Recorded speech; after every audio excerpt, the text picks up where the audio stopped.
Y chicas, buenas tardes, casi noche.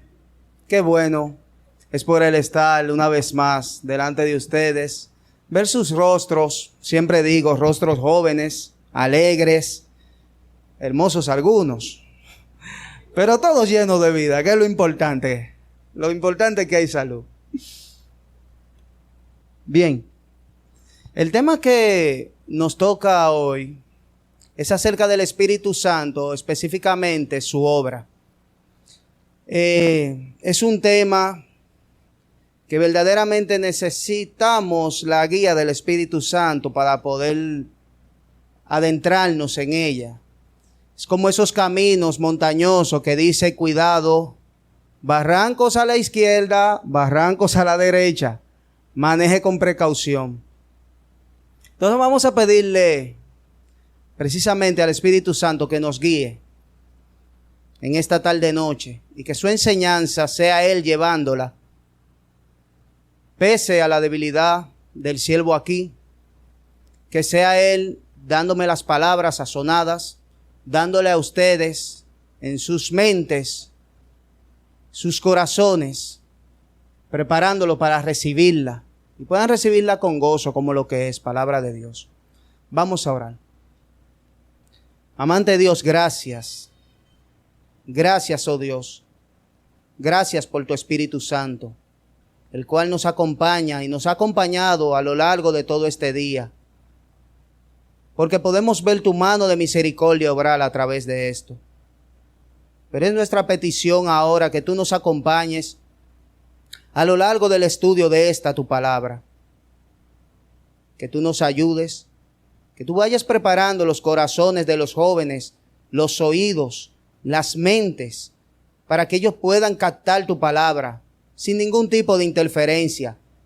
Porque la mayor interferencia sería la debilidad de tu siervo, pero pedimos que seas tú llevando tu palabra. Señor, ayúdanos, porque para esta obra solamente tú eres suficiente. En el nombre de Jesús. Amén. Yo me tengo que confesar con ustedes, este tipo de tema de lo que es el Espíritu Santo, son de esos temas que te gustarían que te digan, mira, tú tienes nada más 4 horas, ¿oíste? No te pases de 4 horas, ok. Porque es tanto el material, es tanto lo que uno quisiera comunicar, pero tiene que irse a lo básico para poder estar acorde al tiempo que tenemos. Un momentito. Gracias.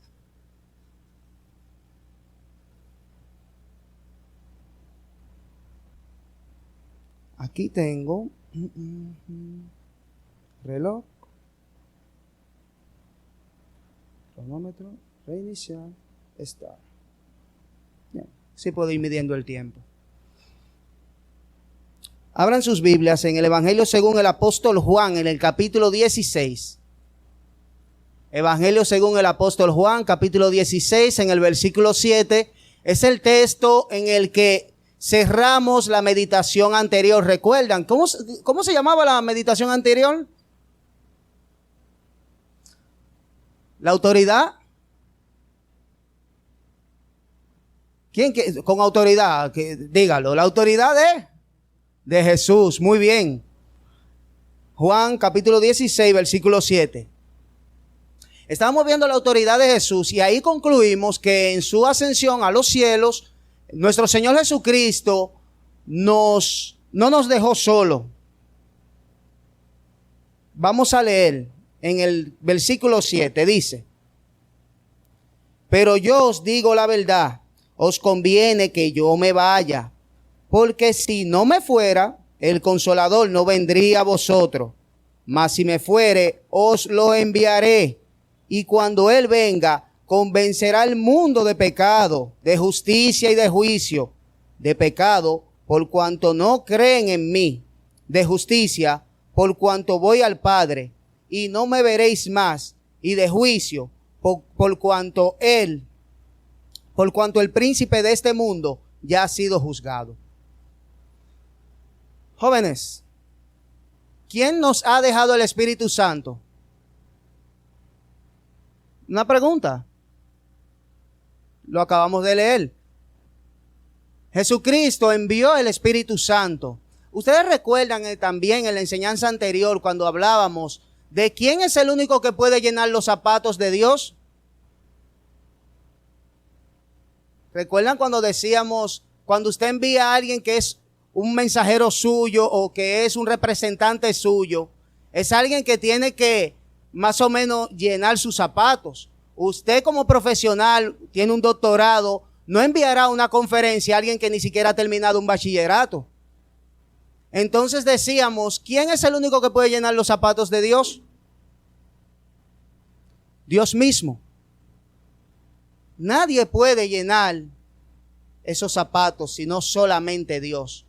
Y cuando Jesús deja aquí, Él se va a prepararnos morada, pero deja a su representante al mismo Dios. El Espíritu Santo, jóvenes, es Dios. ¿Quién es el Espíritu Santo?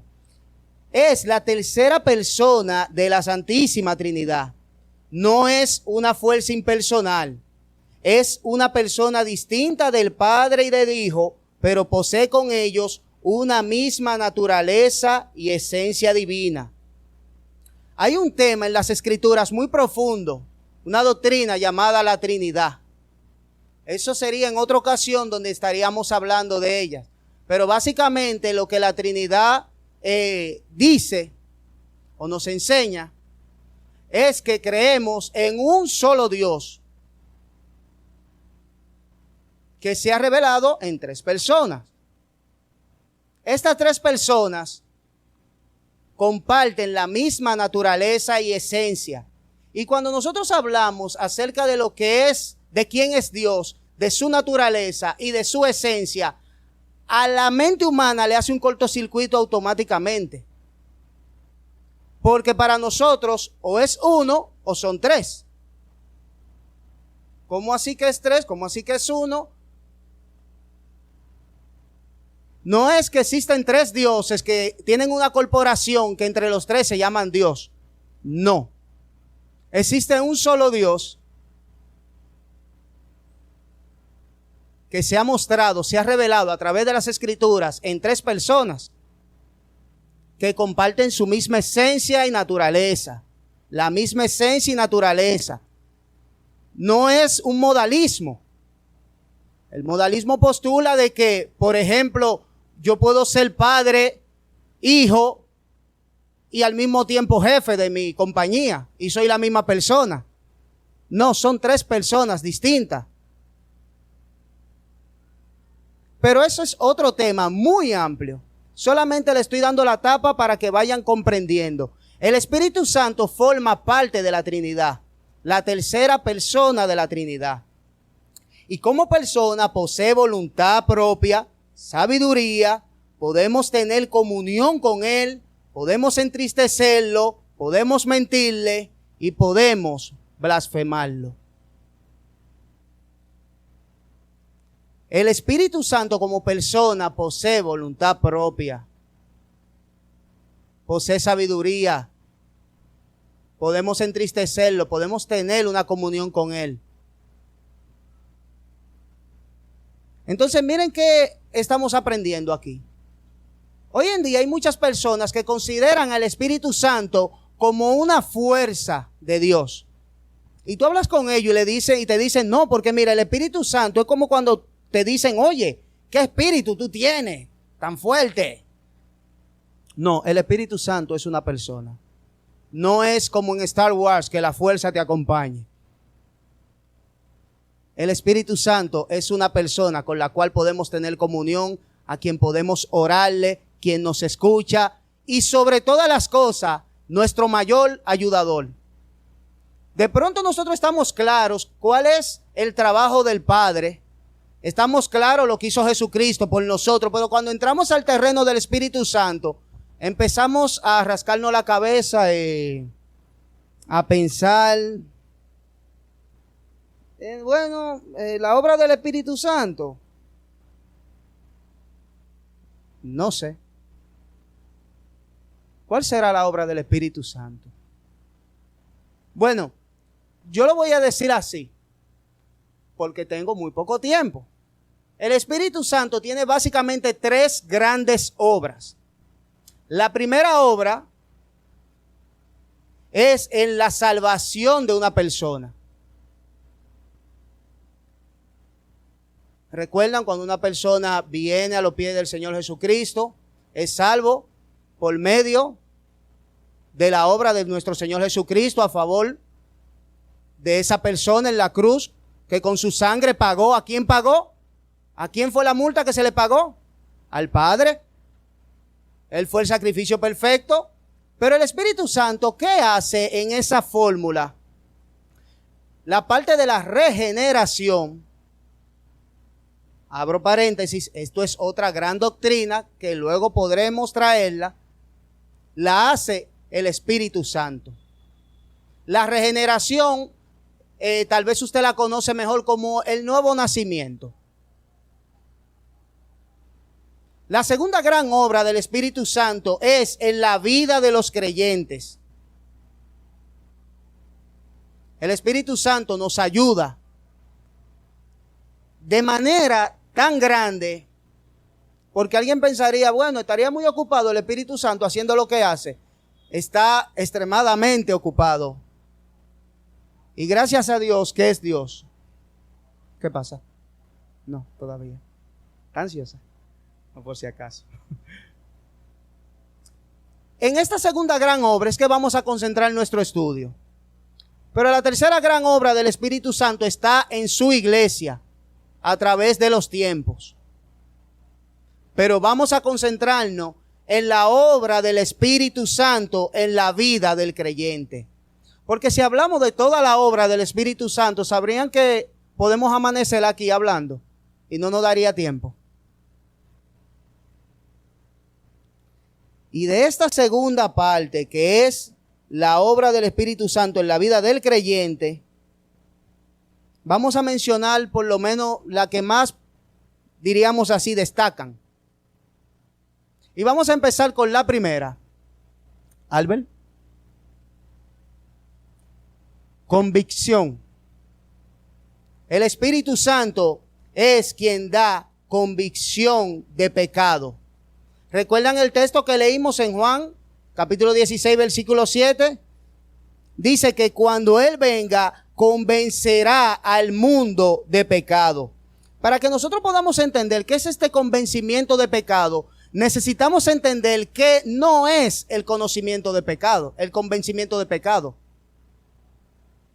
Para poder entender qué es el convencimiento de pecado, primero vamos a ver qué no es el convencimiento de pecado. Lo primero, que el convencimiento de pecado no es esa culpa o vergüenza que sentimos cuando hacemos algo mal. ¿Recuerdan que Judas, cuando hizo lo que hizo, qué hizo? La culpa lo mataba a él fue y se ahorcó. El convencimiento de pecado no es tampoco miedo a algún castigo divino. Ay, me voy para el infierno. El convencimiento de pecado tampoco es cuando tú sabes distinguir lo que está bien y lo que está mal. Yo sé que esto es pecado, yo sé que esto no es pecado. Yo estoy convencida que eso es pecado y que esto no. Eso no es convencimiento de pecado. Ahora vamos a ver qué sí es el convencimiento de pecado.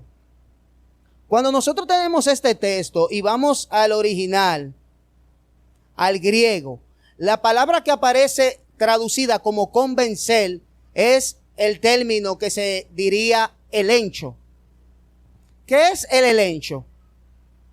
El elencho es la acción de persuadir mediante la verdad, la de reprobar, la de acusar, la de refutar o interrogar a algún testigo. Cuando aquí se traduce en el texto que tenemos, Él convencerá, significa que el Espíritu Santo es algo así como un fiscal el cual presenta todas las pruebas para demostrar que algo es verdadero. El convencimiento que le llega a la persona de pecado y de que está mal y debe cambiar su vida y mirar hacia el Señor Jesucristo es lo que obra el Espíritu Santo. El Espíritu Santo lo hace para lograr la convicción de pecado, reprende a los malvados y convence a la persona de que necesita un Salvador. Esto está exactamente lo que vemos que sucede en Hechos, en el capítulo 2, versículo 37. No tienen que ir ahí. Eso es cuando está Pedro predicando y dicen, escuchen las personas, escuchen esto. Al oír esto, se compungieron de corazón. ¿Quiénes? Los escuchas que estaban ahí, las personas que escuchaban a Pedro predicar. Y dijeron a Pedro y a otros apóstoles, varones hermanos, ¿qué haremos? A lo que Pedro responde, arrepiéntanse, crean, aléjense de sus viejos caminos y reciban el don del Espíritu Santo. Cuando Pedro está predicando ese convencimiento de pecado, las personas dicen, oye, verdaderamente lo que este hombre está diciendo es la verdad. Recuerden que uno de los roles del Espíritu Santo también es conducirnos hacia toda verdad. Pedro está predicando a un montón de gente. Recuérdese, en estos tiempos es más fácil ver un grupo de gente y entender que puede haber un ingeniero, un abogado, 4 arquitectos. Cualquiera estudia en este tiempo. De hecho, es penado por la ley los padres que no le dan estudios básicos a sus hijos. En ese tiempo no era así. En ese tiempo había demasiada desinformación, demasiado oscurantismo. No había escuela para todo el mundo abierta. El que iba para la escuela era porque era muy pudiente, literalmente rico. De hecho, cuando encontraban algún esclavo que sabía leer y escribir, era oro. Hasta leer y escribir era una cosa del otro mundo en ese tiempo. Se lo digo para que entiendan que a quien Pedro le estaba predicando no era una masa de gente entendida. Eran simples mortales, como alguien diría.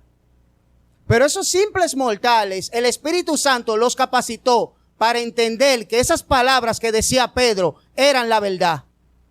Y para mover sus corazones a decir, sí, lo que tú estás diciendo es la verdad. Pero ahora, ¿qué hacemos? ¿Qué haremos? Entonces ahí dice Pedro, crean en el Señor Jesucristo, arrepiéntanse de sus pecados y dejen su vieja vida. Muchas veces nosotros quisiéramos hacer la obra del Espíritu Santo. Una vez yo tenía un amigo muy querido al que yo le predicaba y le predicaba y le predicaba y estaba aplicando lo que dice el texto, forzándolo a entrar. Yo quería como salirme de mí y ponerme en él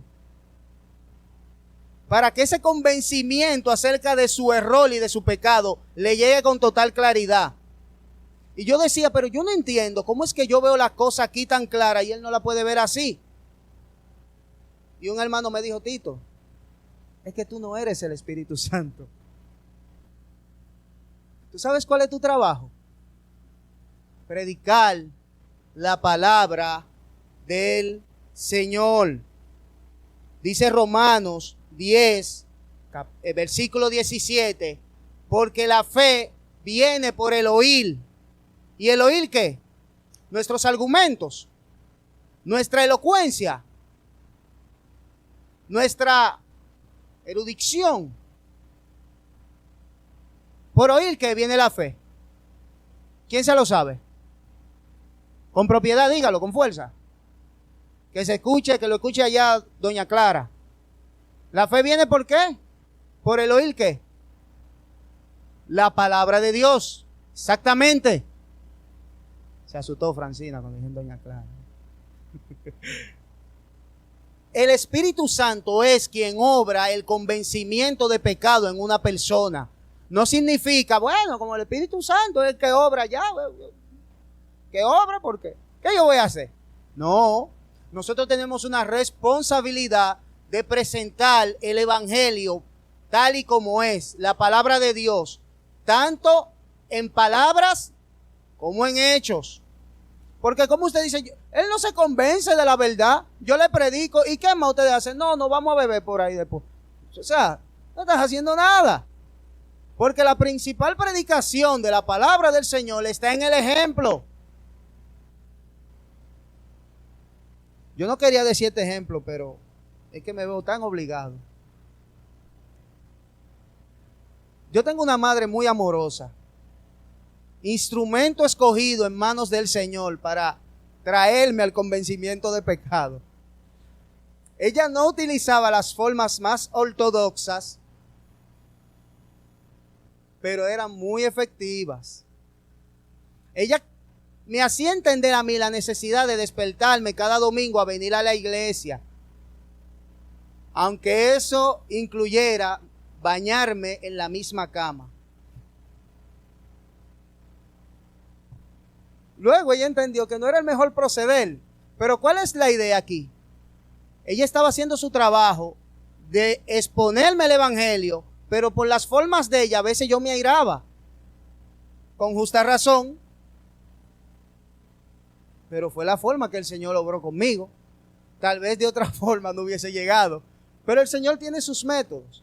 Esa es la parte del Espíritu Santo. Exponga usted a sus amistades y a su familia la palabra del Señor. El Espíritu Santo es quien da el convencimiento. En segundo lugar, y esto es sumamente importante, jóvenes, el Espíritu Santo obra en la unión nuestra con Cristo. La segunda bendición es la unión del creyente con Cristo.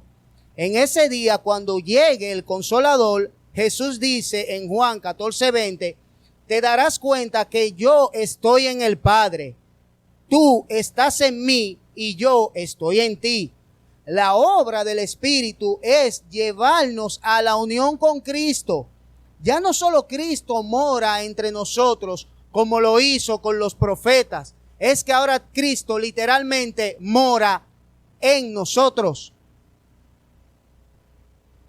Cuando Cristo estaba aquí en la tierra, Él era Emmanuel, Dios entre nosotros. Cristo es Dios en nosotros. Cristo mora en nosotros. ¿Qué? Somos dioses ahora de los Olimpos. Yo soy Zeo y tú... No es así. El que es Dios es Cristo. Ahora, ¿qué es lo que nos está uniendo a Cristo? Me explico. Nosotros tenemos en casa internet, la mayoría, casi todos lo tienen, ¿verdad? El internet está en su celular. Hay algunos que no tienen internet, que reciben directamente, pero cuando van a casa y se alimentan del wifi, tienen internet. El internet no está en su celular. El internet está en la compañía. Pero lo que nos une a esa compañía es la cajita que recibe ese wifi y nos conecta a nosotros. Yo creo que cualquier ejemplo que nosotros podamos dar en esta tierra se queda corto acerca de la unión que tenemos con Cristo. Esto es importante. El rol central del Espíritu Santo es revelar a Cristo y unirnos a Él con todos los que participan de su cuerpo. La frase en Cristo aparece unas 160 veces solamente en el Nuevo Testamento. La frase en Cristo se repite muchas veces porque esa idea debe quedar muy plasmada. El Espíritu Santo en su obra es señalar a Cristo, dirigirnos a Él. Y Él está, la palabra es, totalmente satisfecho con ese trabajo. Así que cuando tú ves una persona queriendo desmeritar o echar a un lado a la persona de Cristo, usted podrá saber con toda certeza que esa persona no tiene el Espíritu Santo. Porque el Espíritu Santo señala al Hijo. Y en este señalar al Hijo, nos ha mostrado que estamos en Cristo. Por decir algunos pasajes, vemos que somos creados en Cristo, Efesios 2:10, estamos crucificados con Cristo, Gálatas 2:20, sepultados en Él, Colosenses 2:12, bautizados en Cristo, Romanos 6:3, unidos a Él en su resurrección, el 6:5, están sentados con Él en los lugares celestiales, Efesios 2:6, Cristo es formado en los creyentes, Gálatas 4:19, Él mora en nuestros corazones, Efesios 3:17, y ahí yo tengo una lista de 30 y pico de versículos que no los voy a mencionar uno por uno. ¿Cuál es la idea? Nosotros estamos escondidos en Cristo. Cristo mora en nosotros, y esto es por medio al Espíritu Santo. ¿Cómo sucedió esto? Ustedes recuerdan en Isaías 59:2 que nos dice que nuestro pecado habían hecho ¿qué? Una división entre nosotros y Dios. ¿Cuál era el problema entre nosotros y Dios? El pecado. Ante dicha situación no hay esperanza para nosotros cuando estamos frente a Dios. Ya nosotros nos vamos a presentar delante de Dios separados de Él. Es un problema muy grande.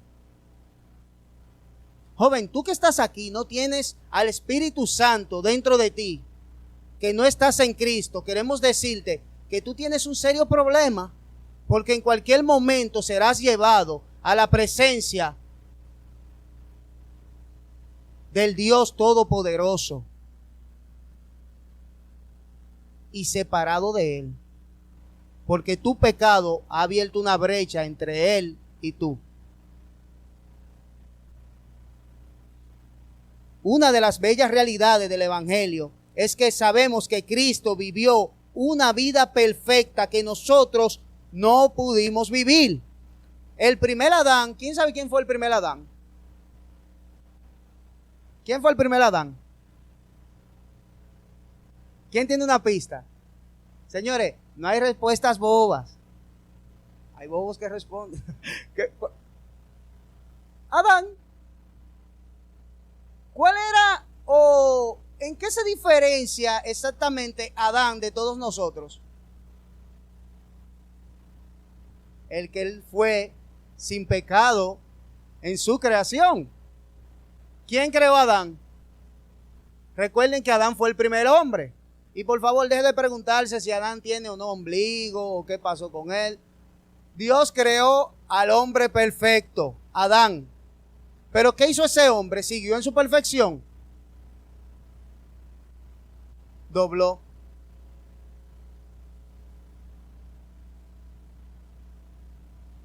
Y Dios sabía que él iba a doblar, como dice la canción. No fue una sorpresa. No fue que Dios llegó un día, ¿y esto? No. Todo está bajo su control.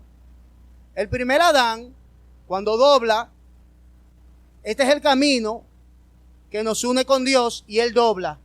Nos separa de Dios, porque entonces entra el pecado en el hombre y por ese pecado, adivina quién estamos heredando esa culpa, llamado pecado original. Tú y yo, nosotros, porque un hombre falló, por cuanto el pecado entró en el mundo por un hombre y por el pecado la muerte, ¿qué pasó? La muerte pasó ¿a quiénes? A todos los hombres, por cuanto todos pecaron. Pero yo nací ahora en el 2000. No, yo no nací en el 2000. Ustedes dirán, algunos, yo nací en el 2000, en el 2001. No soy tan viejo, nací en el 87, por si se lo están preguntando. ¿Qué tengo yo que ver con eso? Eso fue hace como 6,000 años. Yo ni pensaba nacer. Entonces, un problema que hicieron, esto, a mí me culpan. No, pero esto es injusto.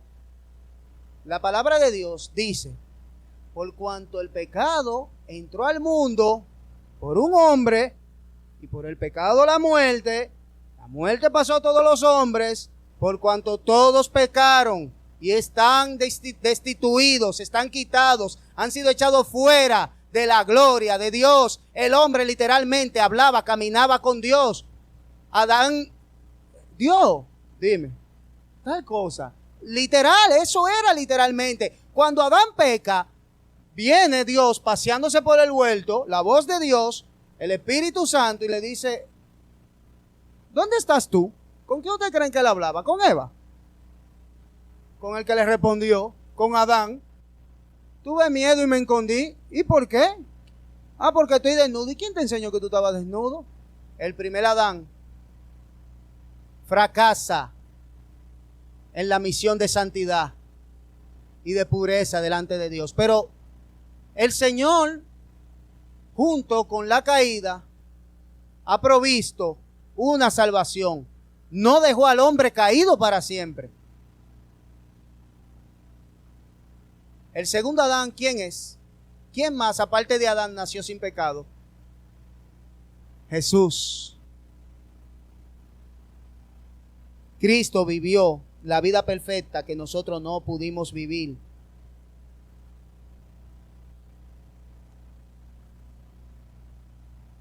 Alguien podría hacer una pregunta. Entonces, si Cristo vivió esa vida perfecta, ¿cómo recibimos los beneficios de la vida perfecta que Cristo y la muerte sustitutiva que Él hizo lograron?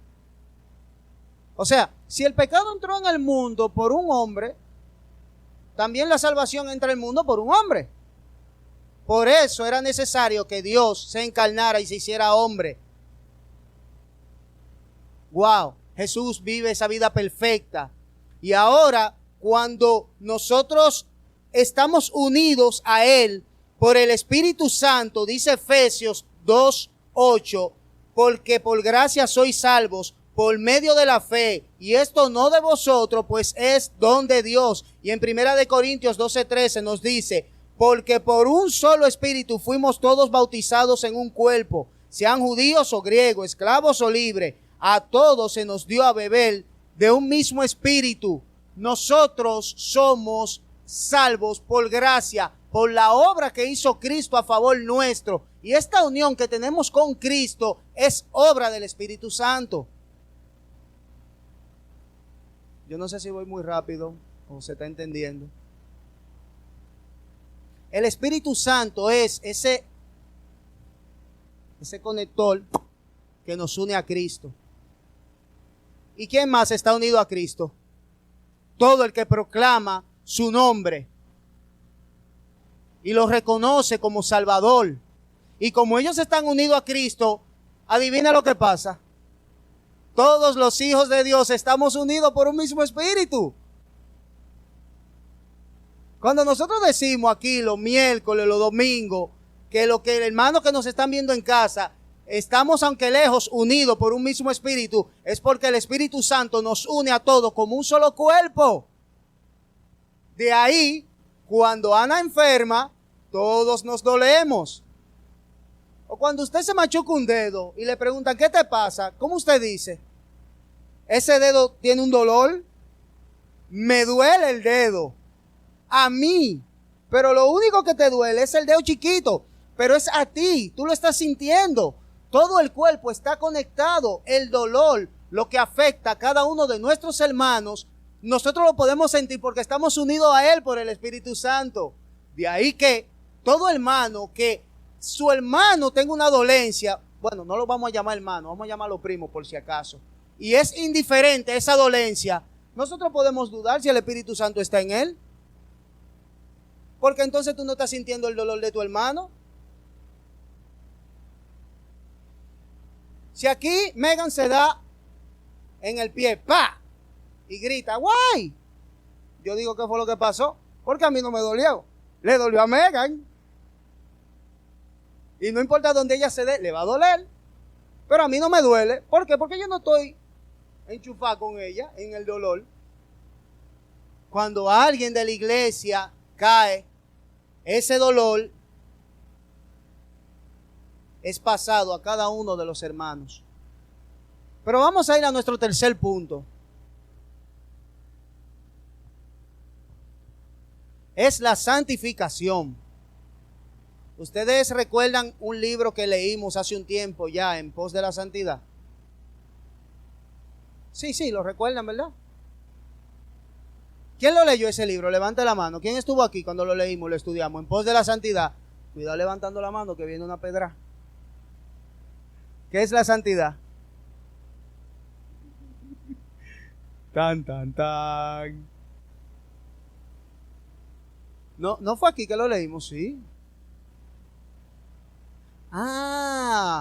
En guardar su palabra. Bueno, pero hay algunos aquí que lo pudieron leer. O el que pueda responderme, ¿qué es la santidad? O la santificación, mejor dicho. ¿Qué es la santificación? Ustedes, les voy a dar un ejemplo para ver si refrescan. ¿Ustedes alguna vez han hecho algo que luego ustedes saben que lo hicieron mal? ¿Alguna vez han hecho algo que ustedes dicen, lo hice mal? No debí responderle así a papá. No debí abrirle la boca a mamá. No debí burlarme de mi hermano, de mi hermana. ¿Le ha pasado? Sí, ¿verdad? ¿Y qué hacen después que ustedes sienten eso? Mira, mami, perdóname. Yo me molesté bastante, pero no debí hablarte así. Es un ejemplo de santificación. Podríamos decir que mientras la regeneración se refiere al nuevo nacimiento, la santificación se refiere al crecimiento en ese nuevo nacimiento. Entonces, crecimiento en vivir fervientemente en obediencia hacia Dios. La santificación, jóvenes, es ir dejando esos malos hábitos que nosotros hacíamos, revisar cuál es la voluntad de Dios para nuestra vida y seguirla. El libro En pos de la santidad, que algunos de aquí ya leyeron, si no lo hemos leído en el JTD, creo que es un muy buen material para volverlo a leer. Nos enseña que tenemos una carrera por delante. En la santificación, esta renovación moral de nuestras almas es obra del Espíritu Santo. Consideremos lo que Pablo dice en 1 Corintios 6, versículo 11. Y estos erais alguno, mas ya habéis sido lavados, habéis sido santificados, ya habéis sido justificados en el nombre del Señor Jesús por el Espíritu de nuestro Dios. Así que cuando nosotros vamos a Gálatas en el capítulo 5, podemos ver a partir del versículo 22 los frutos del Espíritu. Lo que nosotros éramos en otro tiempo, ya no lo somos. Porque se supone que ahora estamos viviendo según Dios y no según nosotros. Voy a darle un ejemplo un poco más cercano a nuestra vida cotidiana. ¿Quién de aquí ha hecho dieta? Para rebajar. O para engordar. O para ponerse más fuerte. Para lo que sea.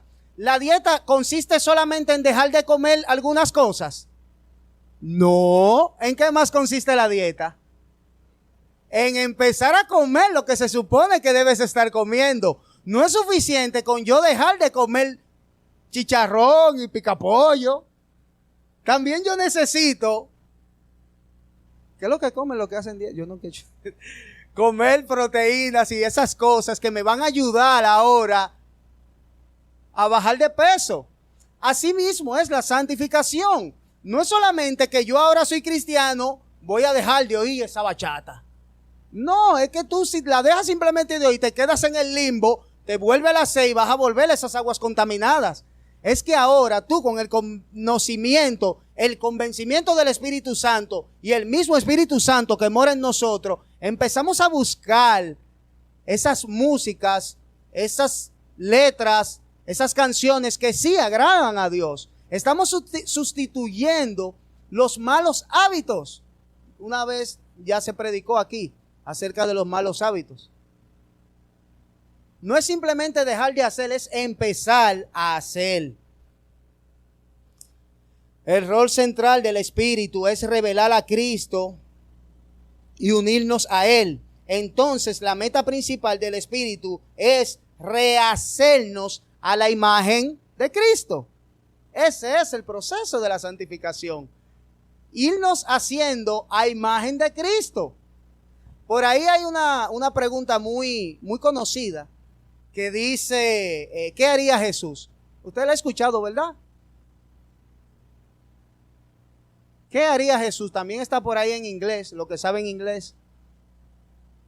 Pero ese ¿qué haría Jesús? Significa, ante esta situación, yo no voy a responder como yo quisiera responder. Déjame ver qué dice la palabra de Dios acerca de cómo yo responder a esta situación. Alguien te intimida o quiere buscarte problemas. ¿Qué yo quiero hacer? Enseñarle que los hombres se respetan. ¿Qué haría Jesús? Muestra la otra mejilla. De gran honra es para el hombre pasar por alto el oprobio. Dale para allá, mi hermano. Y se te mete adelante, ¡fum!, en el tapón. Tú hiciste tu cola, pero él vino como un cepelín. Yo sé cuáles son los deseos de nuestro corazón. Ahí se me fue los frenos. O sea, ¿qué haría Jesús? En cuarto lugar, la penúltima, ya casi estamos terminando, es la intercesión. Lo dije bien, lo practiqué mucho. Intercesión, porque siempre se vive intersección. Intersectar algo es, ¡guap!, lo aparé. La intercesión es la acción de abogar por alguien. La intercesión es la acción de abogar por alguien. Dice, otra obra del Espíritu Santo en nuestras vidas es la intercesión a favor nuestro en la oración. La oración es pues una expresión de adoración y devoción, así como de necesidad personal. Por ello, consideremos lo que dice en la Escritura, de que nadie puede llamar a Jesús Señor, excepto por el Espíritu Santo. Pablo dice en 1 Corintios, en el capítulo 12, versículo 3, por tanto, os hago saber que nadie que hable por el Espíritu de Dios llama anatema a Jesús, y nadie puede llamar a Jesús Señor, sino por el Espíritu Santo. ¿Recuerdan lo que estábamos diciendo? Aquellos que dicen, no, yo niego la deidad de Dios. Anatema es, esa palabra significa maldito, apartado de, o sea, descartado. Jesús. Y lo escuché, mira, estos oídos. Un testigo de Jehová me dijo, es lo que un muchacho demandado. Ninguno que tenga el Espíritu Santo llamará nunca anatema o muchacho demandado a Jesús. Y el único que puede acercarnos al Padre en oración es el Espíritu Santo. Porque si ciertamente son por los méritos de Jesús, nadie puede llamar a Jesús Señor si no tiene el Espíritu Santo. Lo acabamos de leer la palabra de Dios, no me lo estoy inventando yo. Digo los textos no para que lo busquen, pero sí para que puedan irlo marcando. En la hoja de bosquejo le dejé mucho espacio debajo para que puedan ir llenando según ustedes vayan capturando. Del mismo modo, nadie puede llamar a Dios Padre por ese mismo Espíritu. Pablo dice en Gálatas 4:6, y por cuanto sois hijos, Dios envió a vuestros corazones al Espíritu de su Hijo, el cual clama, Abba Padre. Nadie que no tenga el Espíritu Santo puede llamar a Dios Padre. Nosotros podemos ver mucho trabajo que tiene el Espíritu Santo y wow. Pero escuchen esto ahora, porque hace muchos años, jóvenes, yo entendí esta realidad. Y para mí fue tan impactante que todavía me impacto. Miren, me pongo la piel de gallina, como dice. Usted no lo va... Marque ahí Romanos 8 y por favor léalo en su casa completo. Romanos 8, para que me crean.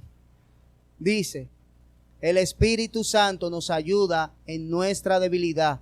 Pues, ¿qué hemos de pedir como conviene? No lo sabemos, pero el Espíritu mismo intercede por nosotros con gemidos indecibles, porque conforme a la voluntad de Dios, intercede por los santos. Existen tres tipos de oraciones, básicamente.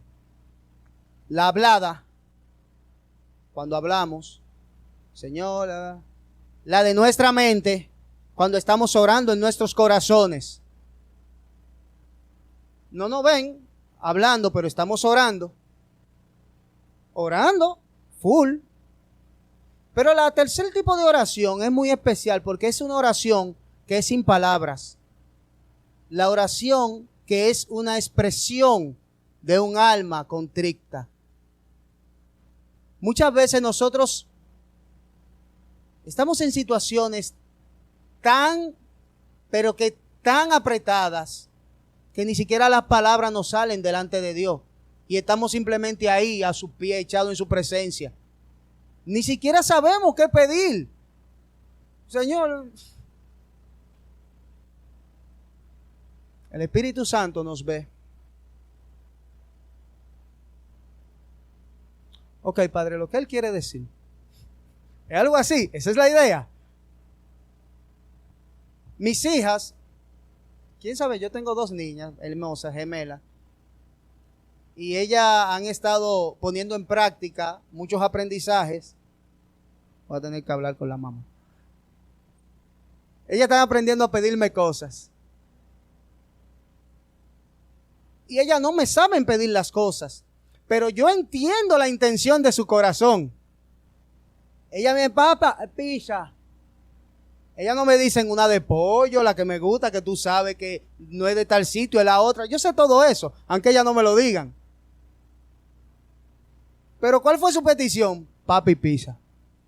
Wow, qué primitivo tuvo eso. Pero yo entiendo la expresión de su corazón. Eso es lo que hace el Espíritu Santo. Toma nuestras oraciones. No sabe. El Señor Jesús nos enseñó a orar y no sabemos orar. El Espíritu Santo es que toma nuestras oraciones y nos presenta delante del Padre con aquellas peticiones que son según la voluntad del Padre.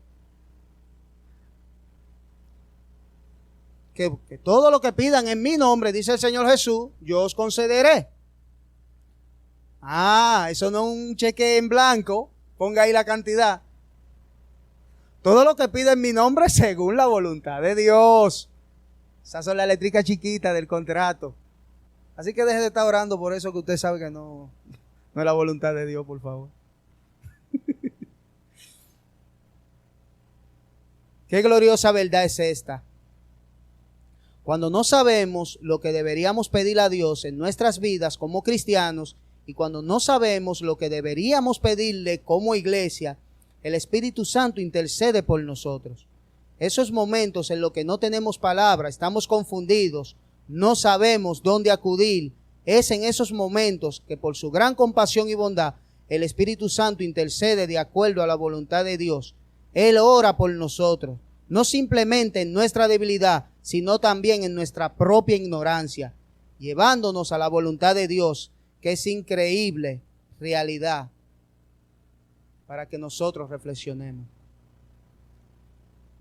Esto es una increíble realidad para que nosotros reflexionemos. ¿Qué estamos pidiendo en oración? El Espíritu Santo está intercediendo por nosotros, pero ¿qué estamos pidiendo en oración? Y el Espíritu Santo nos convence a nosotros, después que tenemos un ratico orando, un par de días, después llega, ¿qué es lo que yo estoy pidiendo? Eso no es conforme a Dios. Señor, perdóname. Sí, Él sabe. Él sabe, por eso es que no te lo ha dado. En quinto y último lugar, para concluir, el Espíritu Santo obra en nosotros seguridad. nos asegura que pertenecemos a Dios. Alguien dice, hey, ¿y cómo tú sabes que eres salvo? Romanos 8:16. El Espíritu mismo da testimonio a nuestro espíritu de que somos hijos de Dios. Esta es la forma más elevada de seguridad cristiana. No podemos tener una mayor seguridad de que somos cristianos que en estas ocasiones benditas, cuando el Espíritu nos da testimonio de que pertenecemos a Dios. Y esto es más que una garantía intelectual.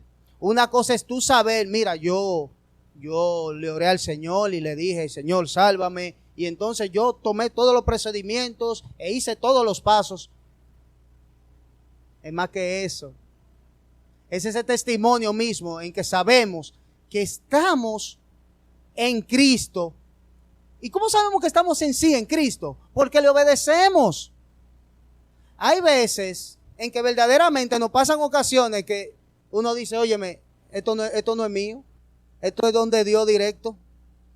Esto es Dios que está obrando en mí. Porque Dios sabe lo que yo hubiera hecho. Y en esos momentos el Espíritu Santo testifica de que somos hijos de Dios. Y cuando nos conduce a toda verdad, nosotros escuchamos alguna verdad del Evangelio y nosotros decimos amén. El Espíritu Santo en nosotros dando testimonio de que no solamente conocemos la verdad, sino que la practicamos. Y que eso que escuchamos, que es verdad, decimos un amén diciendo así es la realidad, eso es así. Pero es más que eso. El Espíritu Santo también nos da una seguridad experiencial operada en nuestros corazones espiritual y emocionalmente. Piensa en un padre caminando junto a su hijo pequeño de la mano. El hijo sabe que el padre lo ama, pero digamos que el padre se agacha, levanta a su hijo y le da un gran abrazo. La experiencia del hijo del amor de su padre en ese momento será particularmente segura. Bueno, si así sucede con la seguridad en nuestras propias vidas, hay temporadas en las que el Espíritu Santo nos manifiesta el amor de Dios de una manera especial. Se lo voy a decir en español. Yo sé que lo escribí un poco confuso. Joven, lo que quiere decir que hay veces que tenemos situaciones que estamos jaque mate. Ustedes y yo lo sabemos. Que hay situaciones que jaque mate. Ajá. ¿Y ahora qué tú vas a hacer? Jaque mate. Y lo único que nos sale a nosotros es decir, Señor, ayúdame. Y no situaciones de, voy a esperar que el Señor ahora en un par de días me ayude. Se está muriendo ahora mismo. ¿Qué pasa? No sabemos los doctores, ya se está yendo. Señor, ten misericordia. Y el Señor rescate esa vida.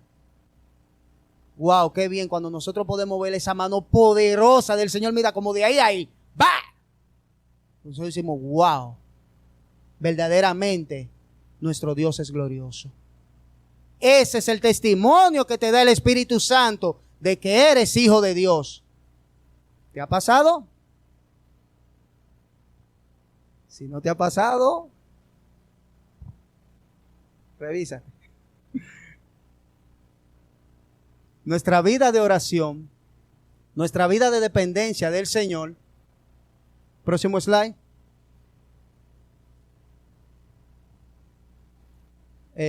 Está ahí, Albert. Okay. ¿Qué hemos aprendido? Nuestra vida de oración, nuestra vida de dependencia en el Señor es anclada totalmente al Espíritu Santo. Sin el Espíritu Santo, nada somos. ¿Ustedes saben quién era Ananí y Zafira? Yo y Leandro tenemos una historia de eso, muy jocosa. Después se la contaremos. Ananí y Zafira eran dos personajes de la iglesia primitiva en el que ellos dijeron que habían vendido una heredad por un dinero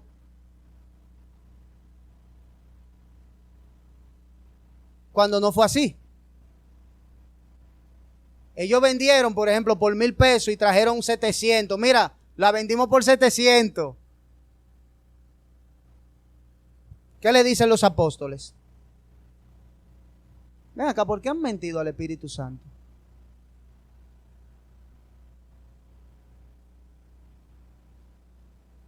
Joven, ¿a quién usted cree que engañan? A Dios no es. ¿Por qué se habían, dicen los apóstoles, por qué se han confabulado con el diablo y han querido mentirle al Espíritu Santo? Y cuando hablan del Espíritu Santo, lo están haciendo ahí mismo, la persona misma de Dios. El Espíritu Santo es Dios. Mentirle al Espíritu Santo es mentirle a Dios. ¿Usted de verdad cree que le podrá mentir a Dios? Los atributos eternos que solamente Dios tiene, los tiene el Espíritu Santo. En su omnisciencia, en su sapiencia, su sabiduría eterna. Eso es el Espíritu Santo. No se engañe. Solamente usted se está engañando. Oremos a Dios por su Espíritu Santo, que seamos hallados verdaderos en esto y que podamos servirle fielmente. Y que toda esta serie que vimos acerca de la persona de Dios, desde quién es Dios, quién es el Padre, quién es el Hijo y ahora quién es su Espíritu Santo, podamos seguirla rumiando y crecer en conocimiento de esto. Antes de orar, hay un material que yo quisiera recomendarle mucho. Creí que lo había traído, pero revisé y no, se me quedó arriba de la mesa. Es un libro que me ayudó mucho para toda esta serie. Se llama Grandes Doctrinas de la Biblia. Apunta el nombre, porque un libro aparece en cualquier librería cristiana. Grandes Doctrinas de la Biblia, de R.C. Sproul. Qué librazo. Y económico, no vale más de 1,000 pesos. Si le piden más de 1,000, páguelo porque lo vale. Pero jóvenes, yo lo que quiero es que ustedes al adquirir este libro puedan empaparse más acerca de la persona de nuestro Dios. Sí. Para que entonces puedan, con un mejor o mayor conocimiento de quién es Dios, servirle mejor. Y si no le sirve, ir corriendo a sus pies pidiendo misericordia. Oremos. Amante Dios, gracias por tu palabra y por el tiempo que tú nos permites compartir. Ayúdanos mediante a tu Espíritu Santo que podamos digerirla, que podamos entenderla y que podamos ponerla en práctica, oh Dios. Que estos conocimientos no queden simplemente intelectuales en la cabeza, sino que puedan bajar a nuestros corazones y puedan ser como esa semilla que germine y dé sus frutos al 100%. Te lo suplicamos en el nombre de tu Hijo unigénito, nuestro Salvador y Señor Jesucristo. Amén.